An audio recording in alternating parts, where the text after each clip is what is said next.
Okay, so Binance temporary system maintenance complete, 24th of March 2023. Fellow Binanceans, Binance has completed temporary system maintenance and will resume all trading activity at 2 o'clock UTC. So that is in 7 minutes.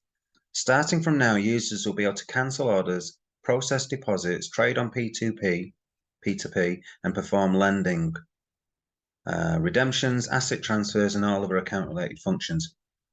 Withdrawals will be resumed shortly after spot trading starts.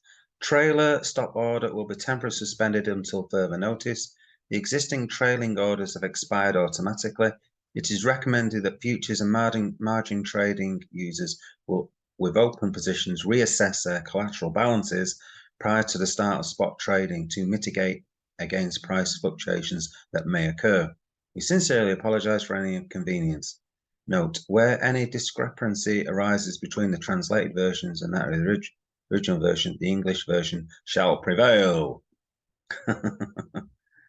Okay, so good news, should be starting again in 6 minutes.